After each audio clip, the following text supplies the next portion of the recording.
पुंडलीकवरदा हरिविठ्ठल श्री ज्ञानदेव तुकाराम दत्तात्रेय जनार्दन स्वामी एकनाथ सद्गुरुनाथ महाराज की जय। माऊली ज्ञानेश्वर महाराज की जय। जगद्गुरु तुकाराम महाराज की जय। समर्थ आडकोजी महाराज की जय। तपोमूर्ती संत गाडगे महाराज की जय। राष्ट्रसंत तुकडोजी महाराज की जय। ऋषि संत घुसरकर महाराज की जय। सब साधु संतन की जय। भारत माता की जय। ओम नमस्ते अद्वितीयाय त्रिगुणात्मस्वरूपिणे अनंत कोटि ब्रह्मांड नायकाय परात्मने आनंदकर प्रसन्नं सत्यज्ञान स्वरूपं निजबोधयुक्तं योगीन्द्रमीड्यं भवरोगवैद्यं श्री नित्यम् अहं नमामि। ज्ञानदेवं ज्ञानमूर्तिं साक्षात् प्रेमस्वरूपिणं नामदेवं दयामूर्तिं नाथं वन्दे पुनः पुनः। वैराग्यस्य परां मूर्तिं देवक्षेत्रनिवासिनं तुकारामं महद्वन्दे भक्तराजचतुष्टकम्। श्रीमञ्जुलाभृन्मणिमाणिकेशं श्रीखञ्जरीशं जनहृन्निवेशं श्रीग्रामगीताजनकं प्रशान्तं सद्गुरुराष्ट्रसन्तं सततं नमामि। अनिन्द्यसाहित्यसुधासमुद्र सुधामदेश विदर्भदेशें सुधामदेवः अद्भुत सदाचार रतो महात्मा विद्वान् विनम्र समुदार चेता राष्ट्रसंत गिरोद्गीर्णं ग्राम कल्याण चिंतनं दीनार्थ करुणापूर्ण ग्राम गीतामृतं महत् शास्त्र सिद्धांतानुगतं गुरुवाक्येषु सम्मतं स्वानुभूति प्रमाणञ्च ग्राम गीतामृतं महत्। विदर्भी गर्जिली ज्यांची समन्वयी वाणी वाल्मिकी राष्ट्रसंत अनुचर महर्षी म्हणूनी अपुलिया कवन प्रवचने राष्ट्रधर्म शिकवितो ऐशा संतवरा गुरुवरा श्री घोसरकरा वंदितो सद्गुरुनाथ महाराज की जय। छोटे न हो हम बुद्धि से हो विश्वमय से ईशमय हो प्रेममय अरु ज्ञानमय जगदेवमय जगदीशमय हर इंद्रियों पर ताब कर हम वीर हो अति धीर हो उज्ज्वल रहे सर से सदा निज धर्म रत खंबीर हो सद्गुरुनाथ महाराज की जय। परम पूजनीय श्री गुरुदेव विश्वमाऊली ज्ञानेश्वर महाराज वेदांना लोक भाषेत आणणारे अधिकृत अधिकारी संत जगद्गुरु तुकाराम महाराज तपोमूर्ती संत गाडगे बाबा आणि मानवतेचे महान पुजारी ब्रह्मलीन राष्ट्रसंत तुकडोजी महाराज सोबतच सर्व अदृश्य रूपानं श्रवण करत असलेली भगवत रूप श्रोतृगण मंडळी, आपण जवळजवळ 25 दिवसापासून अष्टश्लोकी भागवताचे चिंतन करत आहोत। आता आजचा जो भाग आहे काल आपण पाहिलं, आपण विश्वमय झालो पाहिजे। विश्वव्यापकतेच्या दृष्टीनं आपली ममता आणि अहमता ही विश्वव्यापक केली पाहिजे, कारण विश्वव्यापक प्रेम करना ही हमारा धर्म है। सबसे मिलजुल कर विचरना ही हमारा वर्म है. आणि म्हणून विश्वव्यापक व्हावं, अर्थात विश्वाच्या सेवेच्या माध्यमातूनच ईश्वराची सेवा साधायची आहे, अर्थात ईशमय व्हायचं आहे. विश्वमय से ईशमय, विश्वमय होण्यानं आम्हाला ईशमय व्हायचं आहे. आणि नेमकं करायचं काय आहे तर ज्ञानेश्वरीमध्ये एक ओवी आहे, फेडीत जगाचे पाप ताप, शोषित तिरीचे पादप, समुद्रा जाय आप गंगेचे जैसे. जगातल्या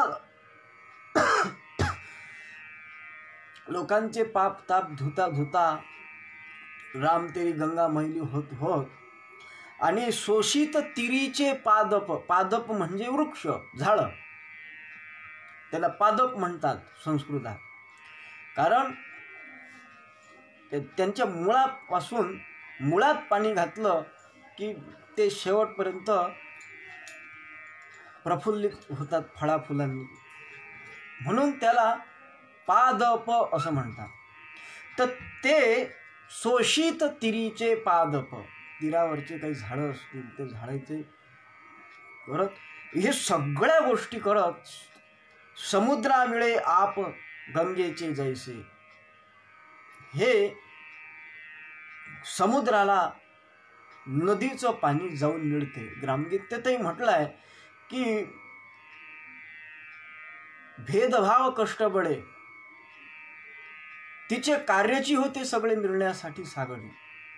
म्हणजे नदी सागराशी मिळे, शोषित कष्ट भाव बळे, अशी एक मला आता आठवत नाही, पण अशी ओवी ग्रामगीतेमध्ये आलेली आहे. त्यानुसार सगळे स्वतःला थोडंफार दुःख जरी झालं तरी सुद्धा ते दुःख सहन करत विश्वाला सुखी करीत परमात्म सुखाचा अनुभव घेणं, हा राष्ट्रसंतांना अभिप्रेत असलेला मार्ग आहे. हा आमच्या महाराष्ट्रीय संतांना अभिप्रेत असलेला एक मार्ग आहे. आणि हा मार्ग हृदयामध्ये अधिक प्रमाणात ठासला पाहिजे, म्हणून याला भक्तीची जोड असली पाहिजे. विश्वाची सेवा ही ईश्वरमय होऊन करायची आहे. ईश्वर निश्चय, ईश्वर जन नोहे हा अवघा जनार्दन, या भूमिकेतून करायची आहे. मात्र सद्भाविक सज्जन हो, भक्ती महत्वाचा विषय आहे. हृदयामध्ये तो अधिक प्रमाणात हा भाव दृढमूल व्हावा, याच्याकरिता भक्तीची भाषा राष्ट्रसंत तुकडोजी महाराजांनी वापरली. आणि पुढे त्यांनी असं म्हटलं, हो राममय अरु कृष्णमय, हे भक्ती दर्शवण्याकरिता, जगदेवमय जगदीशमय, हा भक्तीचा भाव स्पष्ट करण्याकरिता त्यांनी असं म्हटलं. अर्थात आधी आपण राममय व्हावं, कृष्णमय व्हावं, जगदेवमय व्हावं, जगदीशमय व्हावं, आणि नंतर जगतरूपी परमेश्वरामध्ये समरस होऊन त्या मार्गानं, तिथं समरस होऊन विशुद्ध परमात्म स्वरूपाला प्राप्त व्हावं, परमात्म रूपच व्हावं आपण, याच्याकरिता हा भक्तीचा मार्ग त्यांनी दाखवला. विश्वसेवेतून भक्तीकडे त्यांनी नेला आहे. अर्थात पहिले सेवा फिर भगवान, बाबू सीखो ऐसा ज्ञान सुन लो गाना, मनमानी या तूफानी मेरे नाना भूल जाना, हे जे महाराजांचं भजन आहे, त्या भजनानुसार आधी विश्वसेवा आणि त्या विश्वसेवेतून ईश्वराकडे महाराजांनी नेलं. आणि म्हणून त्यात भक्तिनिष्ठता व्हावी याच्याकरिता राममय कृष्णमय जगदेवमय जगदीशमय हे त्याच्यामध्ये टाकलं आहे. हे राममय आणि कृष्णमय हे काही पंथाचे भांडण लावण्याकरिता महाराजांनी लिहिलेलं नाही. सीताराम राधेश्याम, एक पंथ सीताराम म्हणते, एक पंथ राधेश्याम म्हणते. एका पंथाला राम आवडते तर दुसऱ्या पंथाला कृष्ण आवडते. तर एकाला दोन्ही आवडत नाही, फक्त तिसराच आवडते. कोणाकोणाला दोन्ही आवडते, कोणाकोणाला दोन्ही आवडत नाही. इतके वाद चालू आहे त्या पंथाच्या. त्या भागाला बाळगणाऱ्या हिंदू धर्माच्या पुरस्कारासाठी काही राममय कृष्णमय हे शब्द इथं आलेले नाही. पुढे त्यात बदलही झालाय. मग प्रेममय ज्ञानमय असा त्याचाही विचार आपण करणार आहोत. पुढे ग्रंथात आलाच आहे तो, या अष्टश्लोकी भागवतामध्ये तो विचार आलाच आहे, तो पुढे करू. परंतु आधी मात्र राममय कृष्णमय हे निश्चित. पण काय आहे सद्भाविक सज्जन हो, हरे राम हरे कृष्ण असं म्हणणारे काही इस्कॉन सारखे पंथ अमेरिकेमध्ये झाले, इतर ठिकाणी झाले, बरेच ठिकाणी झाले. त्यांचेही म्हणजे ते जे पंथ परस्परात वाद घालणारे आहे, इतर ठिकाणी जन्माला आलेले हरे राम हरे कृष्ण म्हणणारे हे इस्कॉन, ते त्यांच्याही अगोदरचा या प्रार्थनेची रचना त्यांच्याही अगोदर गेलेली आहे. म्हणजे त्या प्रार्थनेचे जे काही भाग आहे हा त्यांच्या अगोदर निर्माण झाला. आणि संत वाङ्मयामध्ये सुद्धा हे जे अवतार आहे की नाही, यांचं वर्णन आलेलं आहे. नाथ महाराजांच्या एकनाथी भागवतामध्ये नामावतार अति गहन, त्यात श्रीराम का भगवान कृष्ण असं म्हटलं आहे. अर्थात राम आणि कृष्ण हे अति उच्चतम गुण संपन्न असलेल्या सद्गुण सदाचारी प्रवृत्तीच्या सज्जनांचे नाव आहे. सत्कार्य प्रवण महात्म्यांचे हे नाव आहेत. आणि विशाल बुद्धीचे एक आदर्श म्हणा, किंवा महाराजांनी ग्रामगीतेमध्ये म्हटलं आहे की मानवापुढे अत्युच्च आदर्श ठेवावा या कोण, म्हणून देवाचे नावाभिधान घेतले आम्ही विशाल भावाने. हा जो भाव राष्ट्रसंतांनी तिथं प्रस्तुत केला आहे तोच भाव अवतार या संबंधाचा आहे. अवतार शब्द जो आहे त्या अवताराची बाबतीत महाराजांनी ग्रामगीतेत तर फार विस्तृत आणि व्यापक असा विचार मांडलेला आहे. मग अवतार शब्दाचा अर्थ काय होतो? अवतरती स अवतारा, अर्थात अव हा उपसर्ग लागलाय, तृतरती आणि अव हा उपसर्ग लावला. अव म्हणजे खाली, आपण म्हणतो ना अवनती. अवनती म्हणजे काय? उन्नतीच्या विरुद्ध अवनती. अव हा उपसर्ग लागला आणि त्याच्यामुळे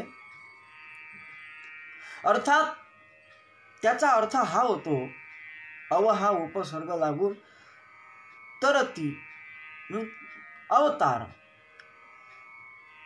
म्हणजे वरून खाली येणारा, असा त्याचा सरळ अर्थ होऊ शकतो. अर्थात आपल्या स्वतःच्या स्वानुभव किंवा ब्रह्मानुभवाच्या स्थितीतून जगताच्या कल्याणाकरिता व्यवहारामध्ये जे उतरतात त्यांना अवतार असं म्हणतात. ही व्याख्या आहे. आणि हीच व्याख्या या ठिकाणी महाराजांना अभिप्रेत आहे. आमच्या नाथ महाराजांना, राष्ट्रसंतांना, आमच्या संतांना ही व्याख्या मान्य आहे. आणि हे जे काही अवतार आहेत की नाही, देवाचे अवतार, रामकृष्णाचे अवतार, हे अवतार जीवनमुक्त, विदेहमुक्त आणि नित्यमुक्त असे जे काही भाग आहे त्या सगळ्यात ते नित्यमुक्त असे योगेश्वर असतात किंवा शुद्ध सत्वगुणाने त्यांचा जो देह आहे तो शुद्ध सत्वगुणाचा देह असतो. गवळणी म्हणतो आपण, कानोबा तुझी घोंगडी शुद्ध सत्वगुणे विनली रे, असं गवळणी आहे. आणि लोकवत तू लीला कैवल्यम असो व्यास म्हणतात. किंवा इतरांप्रमाणे त्यांचा प्रारब्धरूप असा देह दिसत जरी असला अवतारी महापुरुषांचा, तरी सुद्धा ते लीलावत कर्म त्यांच्याकडून सहज घडत असतात. आणि ते षड्गुण ऐश्वर्य संपन्न हेची भगवंताची लक्षणं असं तुकाराम महाराज म्हणतात. ग्रामगीतेत तो भाग आलाय, षड्गुण ऐश्वर्याच्या प्रमाणात अंशता आदी पूर्ण प्रकार त्यात, ज्ञानी कर्तबगार निरासक्त उदार यशश्री संपन्न. किंवा ज्ञानेश्वर महाराजांच्या भाषेत सांगायचं झालं तर आईका यशश्री औदार्य, ज्ञान वैराग्य ऐश्वर्य हे साही गुणवर्य वसती जेथ, म्हणून तो भगवंतू जो निसंगाचा सांगा तू, म्हणे पार्था दत्त चित्तू होई बा आता. या पद्धतीनं ते षड्गुण ऐश्वर्य संपन्न असतात. आणि भगवद्गीतेमध्ये सुद्धा त्यांच्या जन्माच्या बाबतीत म्हटलं आहे की जन्म कर्म चमे दिव्य, असं भगवद्गीतेने म्हटलं आहे. म्हणजे अवतारी पुरुषांच्या या सगळ्या गोष्टींचा विचार जर केला तर आपण जे जे काही त्या महात्म्यांच्या बाबतीत, संत असतील, देव असतील, यांच्या बाबतीत जे जे काही अशा पद्धतीचं वापरतो, हा भाव चुकीचा आहे असं आम्ही म्हणत नाही, परंतु हा भाव जो इथं आहे की नाही याच्याही पेक्षा थोडा आगळा किंवा वेगळा पेक्षा आगळा म्हणेल मी, तो भाव महाराजांनी या ठिकाणी प्रस्तुत केलाय. तो भाव असा आहे, तो त्यांच्या ग्रामगीतेच्या माध्यमातून उमटतो की त्यांनी अवतार कोणाला गृहीत धरलाय. फक्त अशा पद्धतीचे महात्मे म्हणजेच अवतार नाही, तर यांच्यासह जो आपुल्या स्वार्थाशी मुकला आणि विश्व स्वार्थ मानितो आपुला, तोची अवतारकारी लागला मानतो आम्ही. महाराज म्हणतात त्याला आम्ही अवतार समजतो, जो स्वतःचा स्वार्थ विसरला आणि विश्वाच्या स्वार्थाशी समरस झाला, अर्थात विश्वमय झाला, त्याला अवतार ही संज्ञा आहे. फक्त मी जे आतापर्यंत सांगितलं एवढेच गुण नाही, तर या सगळ्याचा निचोड महाराजांनी सांगितला की जो विश्वव्यापक झाला महात्मा, त्याला महाराज अवतार म्हणतात. अर्थात विश्वात्म भावे स्वयंपूर्ण सिद्ध अवतार आम्ही मानतो, असं महाराजांनी ग्रामगीतेच्या अवतार कार्य 33व्या अध्यायामध्ये वर्णन केलं आहे. आणि म्हणून या प्रकारचे जे जे काही महापुरुष आहेत ते महापुरुष आपल्या भारत देशामध्ये झाले आहे. कारण भारताची जी संस्कृती आहे ही महान आहे. सज्जनो, राष्ट्रसंत म्हणतात या भारताचं वर्णन करताना, आमचा देश सुखाची खान त्याशी यशदेव भव, आमचा देश सुखाची खान आहे. किंवा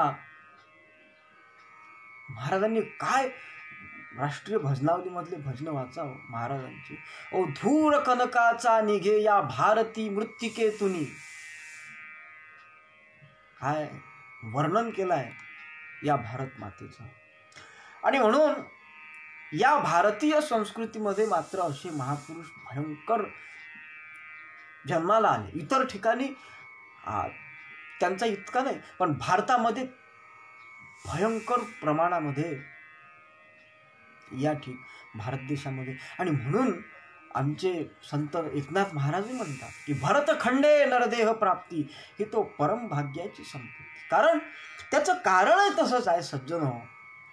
विश्वकवी रवींद्रनाथ टागोर ते असं म्हणतात की प्रथम प्रभात उदित तव गगने, अर्थात विश्वात उच्च संस्कृतीचा उदय हा भारतामध्येच झाला आहे. प्रथम प्रभात उदित तव गगने, सूर्याचे किरण सर्वात पहिले भारतावरच पडतात, प्रथम प्रभात. आणि म्हणून इतरही जे पाश्चिमात्य देश आहेत त्यांनी काय काय वर्णन, मला आता आठवत नाही, सुदामदांच्या याच्यामध्ये कुठंतरी वाचलं आहे की इतर देशातल्या लोकांनी भारताचं केलेलं वर्णन त्यांनी लिहून काढलं आहे एका ठिकाणी. बंच आहे तो, काही टिपण काढून त्यांनी दिले होते आमच्या गुरुजीकडे. त्याच्यात मी वाचलं की त्याच्यामध्ये जॅकोलिएट नावाचा एक पाश्चिमात्य शास्त्रज्ञ आहे.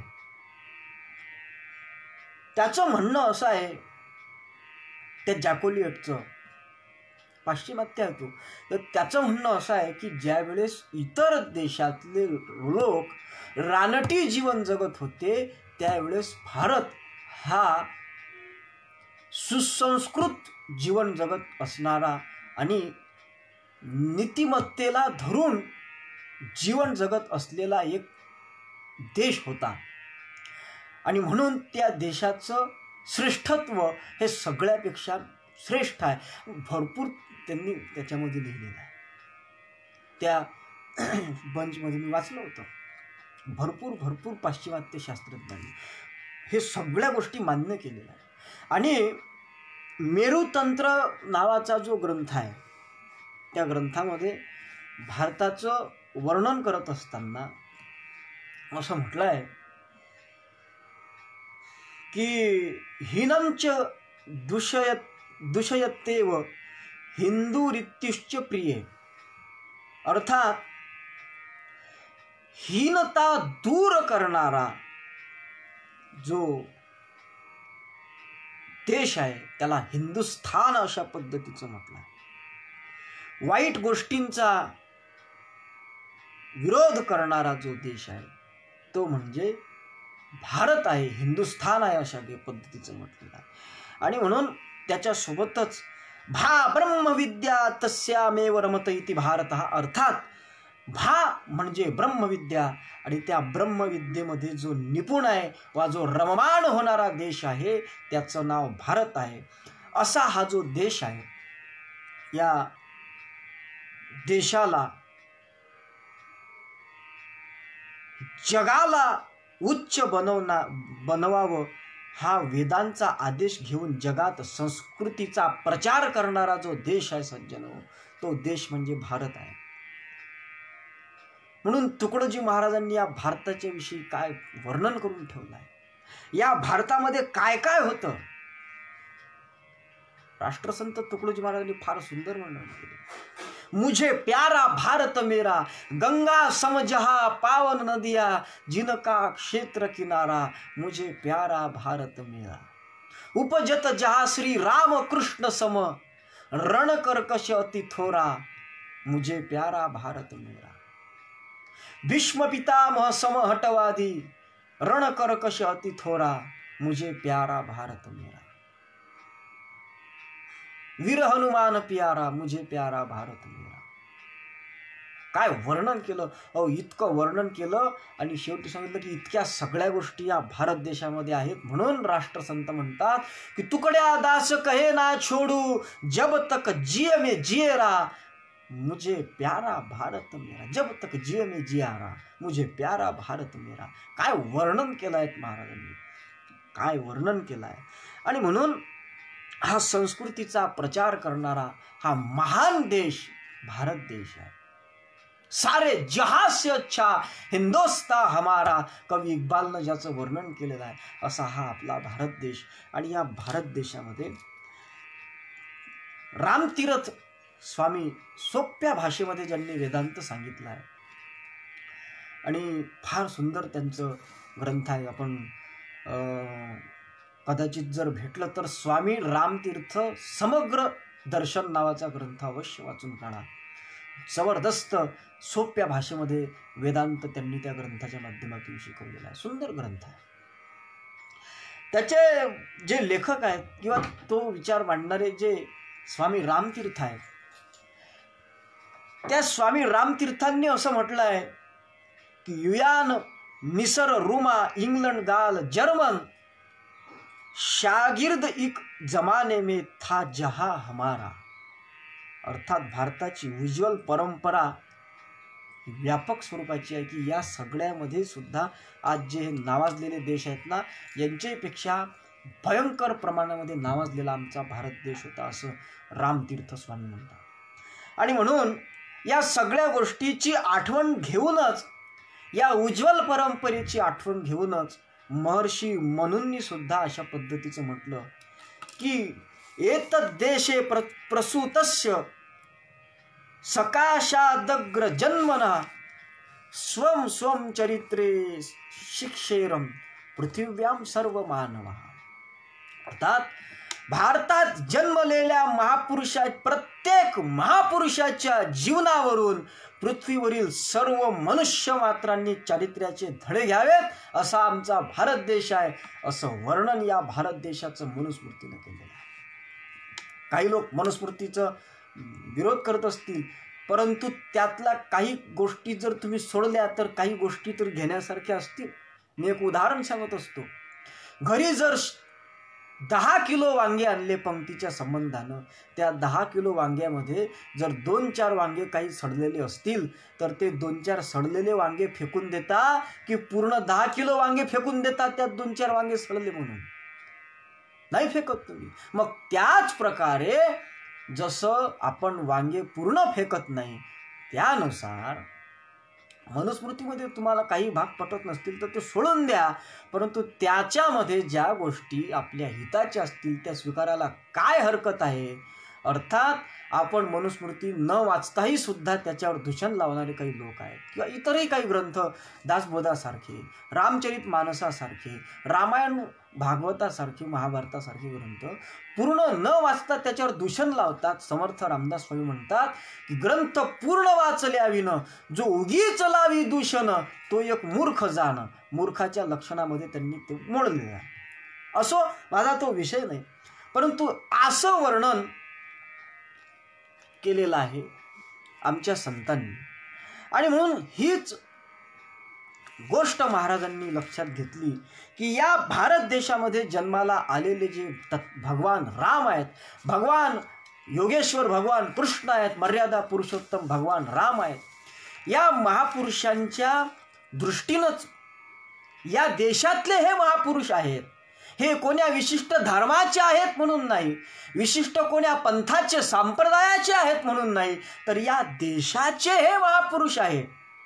कारण ज्या वेळेस जगद्गुरु राष्ट्रसंत तुकडोजी महाराजांना काही पत्रकार मंडळींनी त्या रामकृष्णरी मंदिराच्या संबंधानं काही प्रश्न विचारले होते. अर्थातच दिनांक 23 ऑगस्ट 1968 साली विदर्भातले काही मान्यवर पत्रकार मंडळी गुरुकुंज आश्रमामध्ये वंदनीय राष्ट्रसंतांच्या भेटीसाठी आले आणि त्यांनी रामकृष्ण हरी मंदिर आणि मानवता मंदिर असे 2 भाग एकत्रित आहे दास टेकडीवर.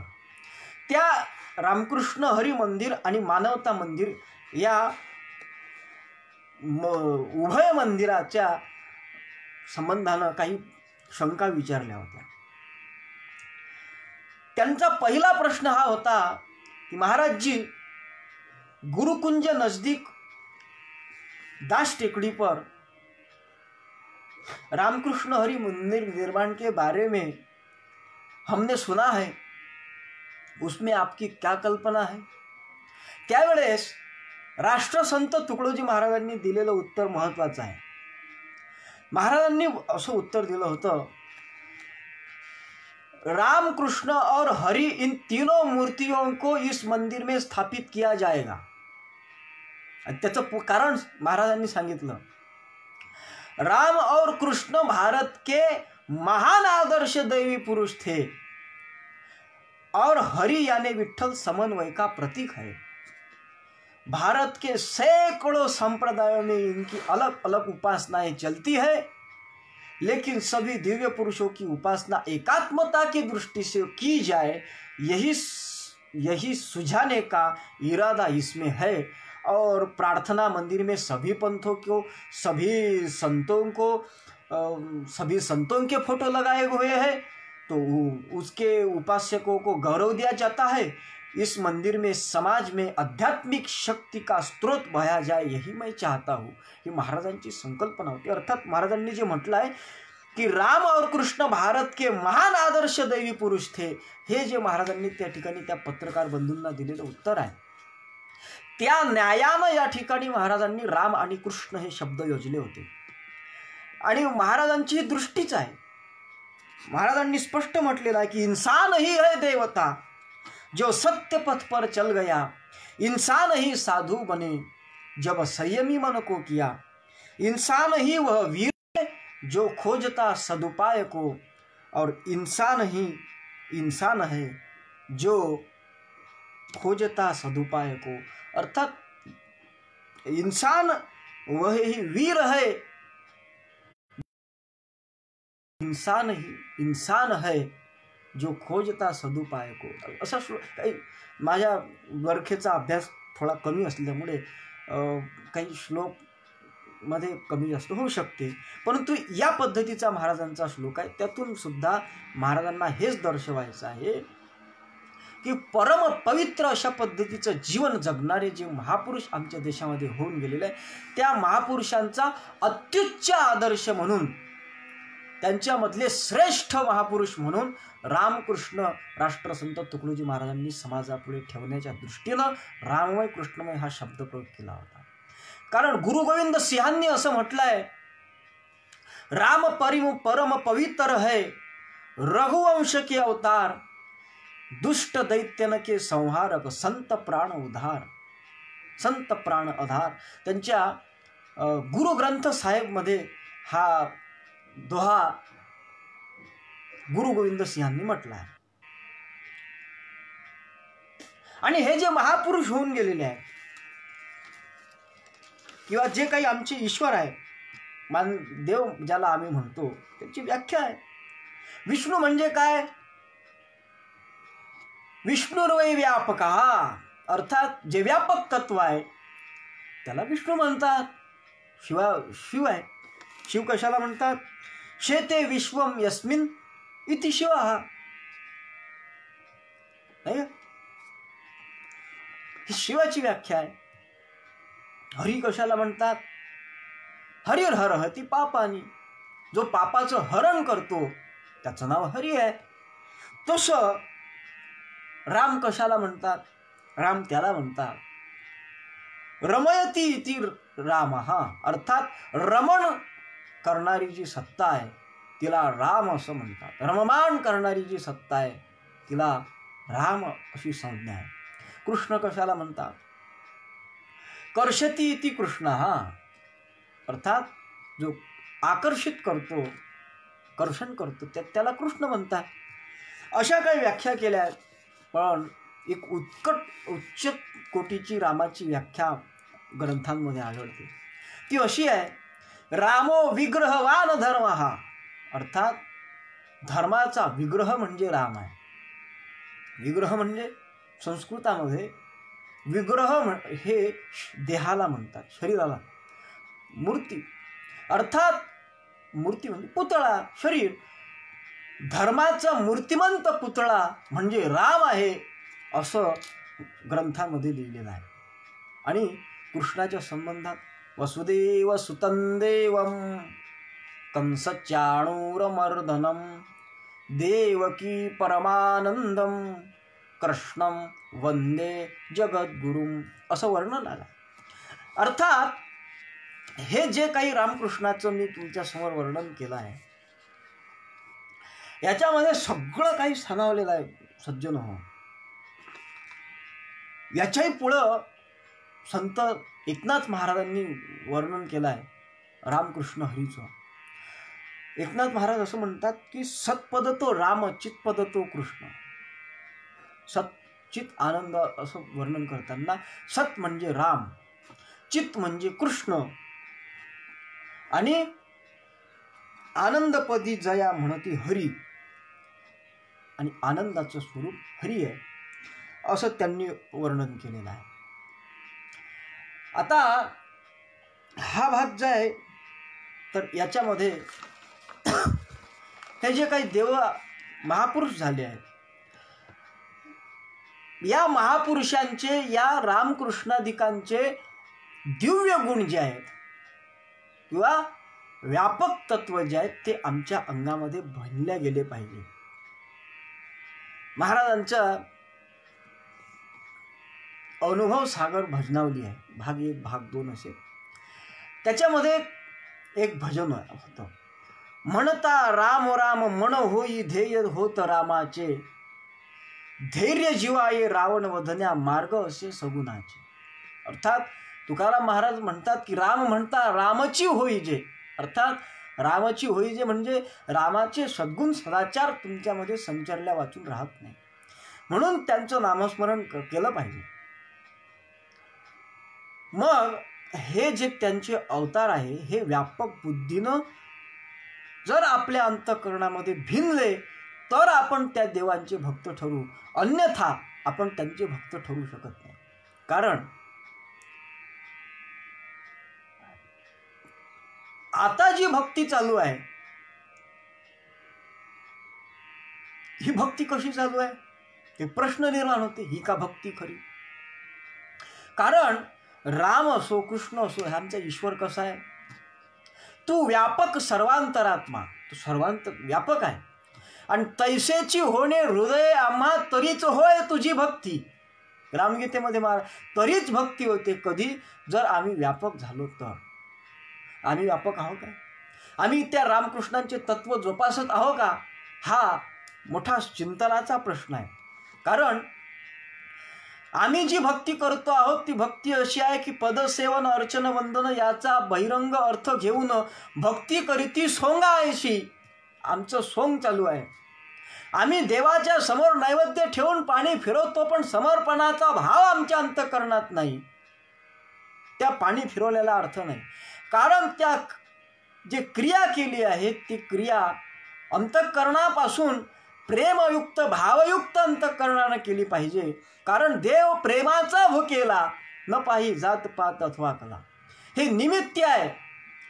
पत्रम पुष्पम फलम तोयम यो मे भक्त्या प्रयश्यती.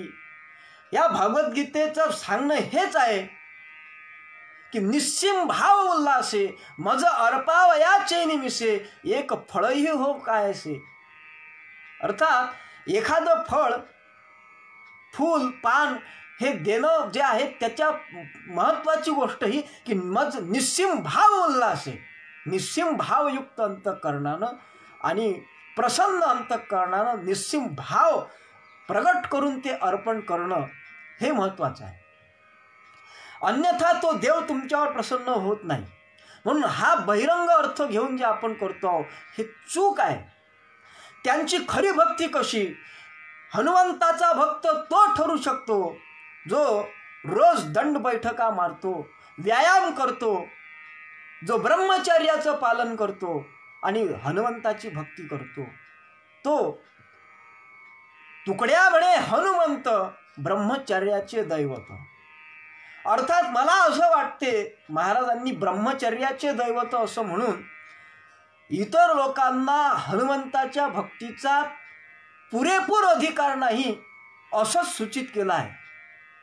जो ब्रह्मचर्याचं पालन करतो, जो नित्यानं व्यायाम करतो, जो नित्यानं समाजाच्या हिताकरिता स्वतःच्या बलाचा उपयोग करतो, तोच खरा हनुमंताचा भक्त ठरू शकतो. जो व्यसन करतो तो हनुमंताचा भक्त ठरू शकत नाही. जो ब्रह्मचर्याचं पालन करत नाही तो हनुमंताचा भक्त ठरू शकत नाही. रामाचा भक्त ठरत असताना आदर्श कुटुंब असलं पाहिजे, बंधुप्रेम असलं पाहिजे,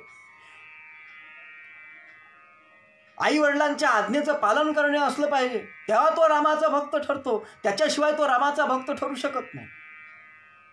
स्वये म्हणवी राम भक्त, नाही एक पत्नी व्रत, नित्य पूजितो हनुमंत, व्यसने झाला प्रेता ऐसा. ही भक्ती काही आमच्या राष्ट्रसंत तुकडोजी महाराजांना मान्य नाही. आमच्या कोणत्याच संताला ही भक्ती मान्य नाही आहे. हरी तैसे हरीचे दास, तुकाराम महाराज म्हणतात, जसा हरी आहे आमचा परमात्मा, तसे जर त्याचे दास असतील तर ते खरे दास ठरू शकतात. देवाचे भक्त तेव्हा ठरतात. आणि रामानं असुराचं निर्दालन करावं आणि आम्ही नुसतं आरती श्री रामायण जी की करत बसावं, ही काही भक्ती खरी ठरत नाही. हे करू नये असं माझं मत नाही. तुम्ही ते रामाची पूजा करू नका, रामाला हार घालू नका, गंध लावू नका, हे आम्ही म्हणणार नाही. रामाची आरती करू नका असंही म्हणणार नाही. परंतु त्याच्यासोबत जर रामाच्या कर्तृत्वारूढ आपण जर होत नसू, रामाचा भक्त म्हणून घेत असताना रामाचं काम जर आपण करत नसू, तर आपण त्या रामाचे भक्त ठरू शकत नाही. अर्थात रामे असुराशी वर्धावे आणि आम्ही पूजापात्र अवलंबावे, ही भक्ती आमच्या संतांना मान्य नाही. यानं जीवनात सुद्धा राम शिल्लक राहणार नाही. तुमच्या जीवनातही राम राहणार नाही, तर काय रामाची भक्ती करता तुम्ही? म्हणून हा जो महत्त्वाचा भाग आहे की त्या भक्ती करत असताना भगवान की जय क्यों करे, महाराजांनी लहर की बरखेमध्ये प्रश्न विचारला आहे. भगवान की जय क्यों करे, सत्काम क्यों करता नहीं, बिन कष्ट के जीता यहाँ. महाराज म्हणतात, पाता प्रतिष्ठा भी सही. राष्ट्रसंतांनी प्रश्न विचारला आहे. आणि है कौन सच्चा जो तुझे यह कष्ट स्पष्ट बोलेगा कही, भगवान का तू काम करतो होएगा भगवान.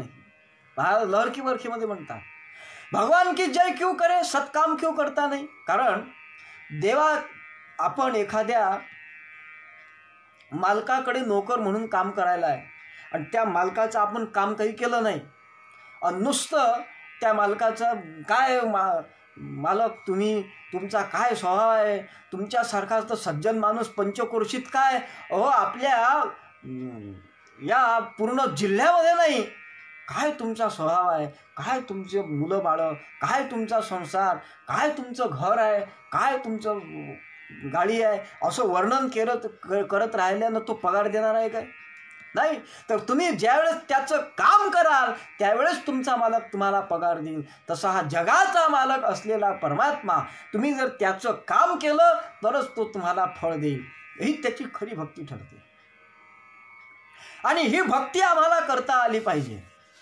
म्हणून राष्ट्रसंतांनी सांगितलं आहे की सज्जनांचं संरक्षण करणे आणि दलितांची सेवा, दुष्ट दुर्जनांचा नाश करणे, अर्थात कार्य हे सर्व देवाचे. महाराजांनी म्हटलंय, सज्जनांचे परिपालन, दुर्जनांचे निर्दालन आणि साधू संतांचे संरक्षण, हे कार्य हे सर्व देवाचे, हे सगळं देवाचं कार्य आहे असं राष्ट्रसंतांनी सांगितलं आहे. अर्थात जगद्गुरु तुकाराम महाराजांच्या भाषेत जर बोलायचं झालं तर देवाशी अवतार, भक्ताशी संसार, दोन्हीचा विचार एकपणे हे खरं अवताराचं लक्षण आहे. आणि हे ज्यांनी ज्यांनी केलं तेच खरे भक्त राममय झाले, तेच खरे भक्त कृष्णमय झाले. ज्यांनी ज्यांनी त्यांचे गुण आपल्या अंगी बांधण्याचा प्रयत्न केला, सद्गुण आपल्या अंगी बांधण्याचा प्रयत्न केला, तेच खऱ्या अर्थानं त्याचे भक्त ठरतात, जे जे त्या देवाचे भक्त ठरतात. परंतु आता एक प्रश्न निर्माण होऊ शकतो. तो प्रश्न असा की काही लोक या रामकृष्ण आदी देवतांवर सुद्धा शंका घेतात आणि म्हणतात की हे झालेच नाही. मूर्खपणाचं बोलणं आहे, ते चुकीचं आहे. ते बरेच लोक म्हणतात की रामकृष्ण हे देव झालेच नाही, त्यांच्या कथा कल्पकल्पित आहे, ते सगळं खोटं आहे, असं काही लोक म्हणतात. परंतु मंडळी, प्राध्यापक वेबर, प्राध्यापक लॅसेन आणि प्राध्यापक याकोबी इत्यादी लोकांचं, असे काही लोक जे होऊन गेले, त्यांचं असं म्हणणं आहे की सीता म्हणजे अनार्य लोकांची, अनार्यांची कृषी, आणि रामायण म्हणजे आर्यांचा दक्षिण विजय अथवा इंद्रवृत्त कथा जी आहे त्या कथेचं ही कॉपी आहे, असं त्याचं मत आहे. काही लोक असं म्हणतात, ख्रिश्चन लोक असं म्हणतात काही, की येशू ख्रिस्तांचा जो जन्म गव्हाणीमध्ये झाला, त्या येशू ख्रिस्ताच्या जन्माच्या कथेवरून यशोदा, कृष्ण आणि कृष्णाच्या जन्माची कथा केली आहे, अशा पद्धतीचं काही ख्रिस्त मंडळी असं म्हणतात. राष्ट्रसंतांचं त्याच्या बाबतीत मत काय आहे ते आपण चिंतन करणारच आहोत. काही लोक म्हणतात की हे कल्पना आहे, पण काही संशोधक मंडळींनी कृष्णचरित्राच्या, रामचरित्राच्या संबंधानं जे काही ठिकाणाचे पुरावे आले त्याच्यानुसार बऱ्याच काही गोष्टी संशोधनाअंती सिद्ध ठरून दाखवल्या. महाभारताच्या युद्धामध्ये रामाचा 26वा वंशज हजर होता असा उल्लेख आहे. आणि एक चिंतन मी सांगतो, आमच्या साहित्यरत्न पूज्य सुदामदादा सावरकरांनी वाल्मिकी विजय नावाचा ग्रंथ लिहिला आहे. आणि त्या ग्रंथामध्ये, वाल्मिकी विजयमध्ये दादांनी असं म्हटलं आहे की लोक म्हणतात की रामायण काल्पनिक आहे, म्हणून सुदामदादा असं म्हणतात, वास्तविक रामकथा कल्पित, ही कल्पनाची असे कुश्चित. सुदामदादांच्या ओव्या वाल्मिकी विजय मधल्या, हा तर इतिहासाची निश्चित, पौराण भाषेत लिहिलेला. दादा म्हणतात वास्तविक रामकथा ही काल्पनिक आहे असं जे लोक म्हणतात, किंवा असं जे काही म्हणणं आहे ना, हे कुश्चित बुद्धीचं प्रदर्शन आहे. हे रामायण आमच्या देशातला पवित्र इतिहास पौराणिक संस्कृत भाषेमध्ये लिहून काढलेला आहे. त्याचं कारण सांगतात की अयोध्या, मिथिला, चित्रकूट, त्यांनी प्रश्न विचारला ना दादांनी, अयोध्या, मिथिला, चित्रकूट, जनस्थान पंचवटी, लंका बेट, ऐसी असंख्य स्थळे प्रगट, ती का कल्पनाजन्याची, कल्पनेतून आलं. आणि ह्या सगळ्या गोष्टी एका ठिकाणी बसून वाल्मिकी ऋषींनी लिहिल्या, तर ते चुकीचं आहे काय? एका ठिकाणी बसून त्यांना ह्या कशा काय गोष्टी दिसल्या दूरदूरच्या वाल्मिकी ऋषींना? किष्किंधा आधींची संस्कृती उत्खनने होय सिद्ध ती, आणि हनुमंत यागे लंके प्रती बंदर नायके वंश चाले, समर्थन केलं आहे. संस्कृती त्यावेळेस होती द्रविड संस्कृती. आमचे गुरुजी फार सुंदर विश्लेषण करून सांगतात त्याच्या बाबतीत. आणि सातवडेकरांच्या वाल्मिकी रामायणावरच्या भाष्यामध्ये सुंदर डोळस अशा पद्धतीने ती मांडणी केल्या गेलेली आहे. आणि जे लोक असं म्हणतात की रामायण झालंच नाही, रामायण खोटं आहे, त्यांना असे प्रश्न पूज्य सुदामदादांनी विचारले वाल्मिकी विजयमध्ये. फार सुंदर ग्रंथ आहे, समीक्षण आहे ते वाल्मिकी रामायणाचं. आमचे गुरुवर्य ऋषी संत भुसरकर महाराजांच्या आग्रहास्तव ते दादांनी लिहिलं आहे. फार सुंदर समीक्षण ग्रंथ आहे, अवश्य वाचला पाहिजे आपल्या लोकांनी, मी विनंती करतो. महाराज असं म्हणतात, दादा असं म्हणतात की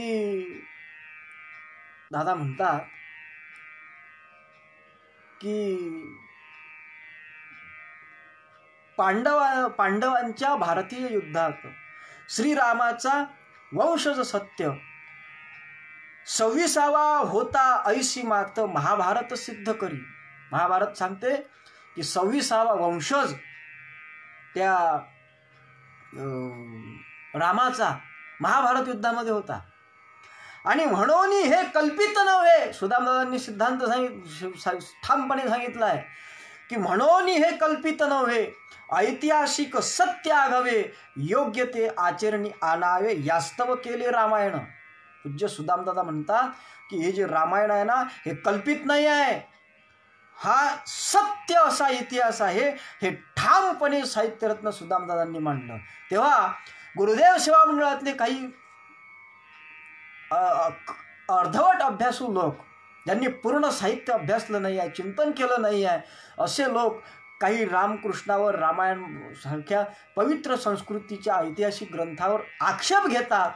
त्या अल्पज्ञानी लोकांनी हे मत स्वीकारलं पाहिजे. कारण ज्या ग्रामगीतेचे आपण पुरस्कर्ते म्हणून समाजात फिरत आहोत, त्या ग्रामगीतेचं संपादन ज्यांनी केलं आहे, त्या साहित्यरत्न सुदामदादापेक्षा कोणत्याही ग्रामगीतेच्या अभ्यासकाला अक्कल नाही असं मी समजतो. माझ्या सहित मी समजतो की सुदामदादापेक्षा श्रेष्ठ अर्थ कोणीच लावू शकत नाही.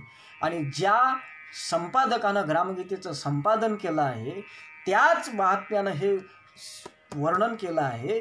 मग ज्यानं संपादन केलं त्याच्यापेक्षा आपल्याला डोकं आलं काय? त्यानं संपादकानंही मान्य केलेल्या गोष्टीवर आपण आक्षेप घ्यावा.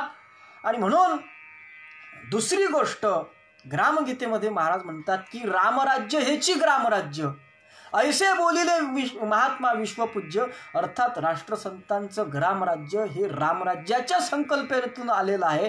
त्यावेळेस राम झालाच नाही, रामायण खोटं आहे असं म्हणणारे जे मूर्ख लोक असतील, त्यांनी ही गोष्ट समजून घेतली पाहिजे. राष्ट्रसंतांनी म्हटलं आहे स्पष्ट ग्रामगीतेमध्ये, रामराज्य हेची ग्रामराज्य.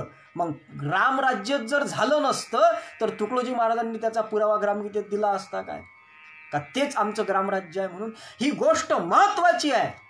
अहो, या रामाच्या बाबतीत जी आपण शंका उपस्थित करतो, परंतु रामायण किती देशामध्ये? अहो, साहित्यरत्न सुदामदादांनी त्या वाल्मिकी विजयमध्ये स्पष्ट सांगितलं आहे. भारतीय शेकडो भाषा भारतांशी संबद्धही तैशा भारता बाहेर देश अक्षरशः तेही रामायणे संस्करले.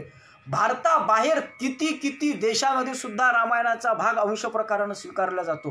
दादांनी वर्णन केलं आहे त्याच्यामध्ये, देशांचे नावच लिहून काढले. अफगाणिस्तान, बलुचिस्तान, असिरिया, मिसापोटेमिया, इराण, मध्य आशिया, फिनेशिया, युनान, अरब, ग्रीस, इटली, जर्मन, कंबोडिया, चीन, जपान, तिबेट, लंका, बर्मन, मलया, इंडोनेशिया, जावादी जाण, बालद्वीप, ऑस्ट्रेलिया. आणि याच्याही पुढे जाऊन सांगतात की सयाम, अमेरिकादी शेकडो देश न्यूनाधिक स्वरूपात पाळती अंश रामायणाचा असा हा प्रवास सर्व विश्वात चालला. वाल्मिकी विजय ग्रंथामध्ये लिहिलेला आहे. इतक्या देशांनी रामायण स्वीकारलं आहे आणि भारतातले भामटे रामायणाच्या विरोधात बोलतात. काय करावं? अहो, या देशामध्ये जे रामायण झालं ते पवित्र ऐतिहासिक संस्कृती आहे आपली, आणि ती त्यांनी स्वीकारली. आणि मग पुन्हा हा झाला रामाचा भाग. तर कृष्णाचा भाग तुम्हाला सांगितला पाहिजे. तर कृष्णाच्या संबंधानं कितीतरी मुस्लिम उपासक लोकांनी, मुस्लिम धर्माच्या सुद्धा लोकांनी भगवान कृष्णाचं देवत्व मान्य केलं आहे आणि भगवान कृष्णाचं त्यांनी गुणगान सुद्धा केलं आहे. रहीम मुस्लिम संत होऊन गेले, त्यांनी कृष्णाची भक्ती केली. रसखान म्हणून कवी होऊन गेले मुस्लिम, त्यांनी सुद्धा कृष्णावर काव्य लिहिलेलं आहे. कारे खान नावाचं त्यांनी सुद्धा कृष्णावर लिहिलं आहे. तालिब शाह मुस्लिम कवी होऊन गेले संत, त्यांनी सुद्धा कृष्णाची भक्तीवर लिहिलं आहे. आणि आर्शफ खान म्हणून होऊन गेले, त्यांनी सुद्धा लिहिलं आहे. तालिब हुसेन नावाचे अशा कितीतरी मुस्लिम साधू संतांनी, शेख महम्मदांसारखे साधू, या सगळ्यांनी कृष्णाची भक्ती केली. आमच्या सुदामदादांनी तर कृष्ण गीत म्हणून, केवळ कृष्ण भक्तीचेच गीत म्हणून त्यांनी 150-200 भजनं लिहिली आहेत. जगद्गुरु तुकाराम महाराज म्हणतात की कृष्ण भक्तीविन तरला जगी कोण, दावा निवडून ऐसा कोणी. अर्थात रामकृष्ण महाराज, तुकडोजी महाराजांनी स्पष्ट म्हटलंय ना, मी मगाशी बोललो ना तुमच्यासोबत, राष्ट्रसंत तुकडोजी महाराजांनी पत्रकारांना सांगितलंय रामकृष्णरी मंदिराच्या बांधकामाच्या वेळेस कि राम और कृष्ण भारत के महान आदर्श दैवी पुरुष है. हे राष्ट्रसंतांचं वाक्य लक्षात ठेवा. म्हणून त्यांचा विरोध करणं हे चुकीचं आहे. परंतु बरेच लोक त्याच्या बाबतीत काही शंका घेतात. आणि बुद्ध धर्माच्या त्रिपिटकामध्ये सुद्धा रामायणाचा उल्लेख आहे.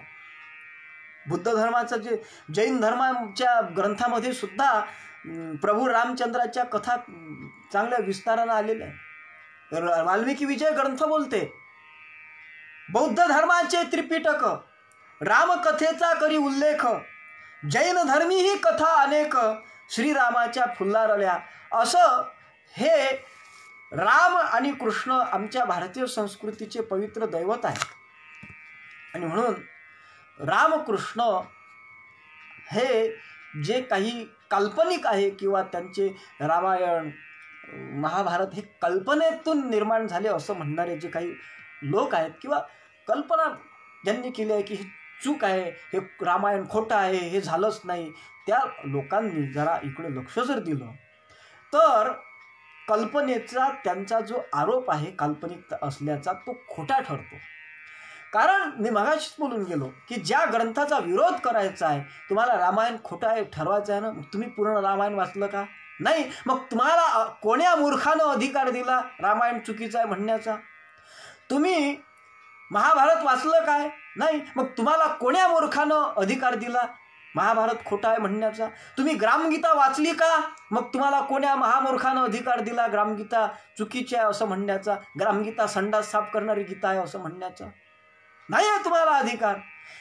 ग्रंथ पूर्ण वाचल्याविनं उगीच ठेवी जो दूषण, तो मूर्ख आहे. तो रामदास स्वामी म्हणतात मूर्खाचे मूर्ख लक्षण नाम समासामध्ये वाचून घ्या तुम्ही. आणि म्हणून बाळशास्त्री हरदास म्हणून तानसेनाचे गुरु होऊन गेले आहेत. त्यांनी असं म्हटलं आहे की श्रीमद वाल्मिकी रामायण म्हणजे महान सांस्कृतिक पुनरुत्थानाचं ऊर्जस्वल कृत्य करण्यासाठी समर्थ असलेला ग्रंथ आहे. आणि त्याही पुढे तुम्ही माना अथवा नका मानू, आमचे गुरुवर्य घुसरकर महाराज असं म्हणत होते की पोरं वाल्मिकी रामायण हे डोळस रामायण आहे. मग आता बाकीचे लोक काय बोलतात याच्याशी आम्हाला काही घेणं देणं नाही, हे खरं आहे. परंतु याच्यावर काय आहे सद्भाविक सज्जन हो, राम आणि कृष्ण यांनी त्यांच्या काळामध्ये योग्य अशा पद्धतीचं कार्य केलं आहे. आज त्यांच्यावर टीका करणारी बरेच लोक आहेत. त्याच्या संबंधाने थोडा विचार या ग्रंथामध्ये आलेला आहे. त्याचा विचार आपण उद्याच्या प्रवचनामध्ये करणारच आहोत. रामकृष्णावर लावलेले काही आरोप आहेत आणि मग त्याच्या दृष्टीनंच महाराजांनी व्यापकतेच्या संबंधानं हा रामकृष्ण या अत्युच्च कोटीच्या महापुरुषांच्या नामालाच शोभणारे असे पर्यायी शब्द प्रेममय आणि ज्ञानमय त्यांचा अंतर्भाव या प्रार्थनेमध्ये कसा केला हे आपण उद्याच्या चिंतनामध्ये पाहणार आहोत.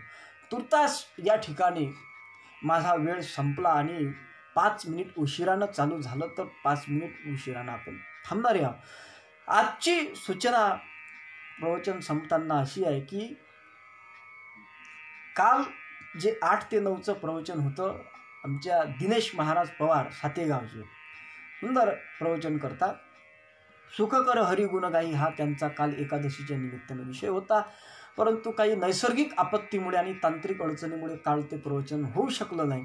तर तेच प्रवचन आज दुपारी 4 ते 5 या वेळेमध्ये आपल्या या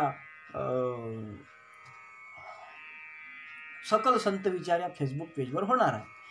आणि दुसरं प्रवचन आमचे अंतरंगी आत्मस्नेही आणि स्वानंद सुखनिवासी सद्गुरू जोग महाराजांच्या वारकरी शिक्षण संस्थेचे माजी विद्यार्थी आणि महाराष्ट्रामध्ये वारकरी जी एक संघटना आहे त्या संघटनेचे ते सचिव असं काहीतरी पद त्यांचं आहे आणि तात्विक विचार समतावादी विचार मांडणारे आहेत.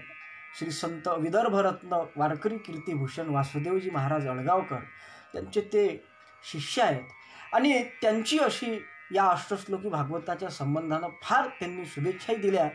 आणि या पेजवरून राष्ट्रसंत तुकडोजी महाराजांचं निखळ आणि शुद्ध स्वरूपातलं चरित्रसुद्धा सांगितल्या जावं अशी त्यांची एक इच्छा आहे. आणि त्यांचा माझा फार स्नेहाचा संबंध आहे आणि जवळचं आमचं नातं झालेलं आहे. त्यांना असं वाटत नाही की मी सेवा मंडळाचा आहो आणि ते वारकरी आहे. व्यवहार करतात. फार आणि अभ्यासू व्यक्तिमत्व आहे, विद्वत्ता आहे, नम्रता आहे आणि सगळ्याच गोष्टी आहे. त्यांचं राष्ट्रसंतांच्या वरही सुद्धा ज्ञानोबा तुकोबा इतकंच प्रेम आहे आणि राष्ट्र ते अध्ययन करत असतात.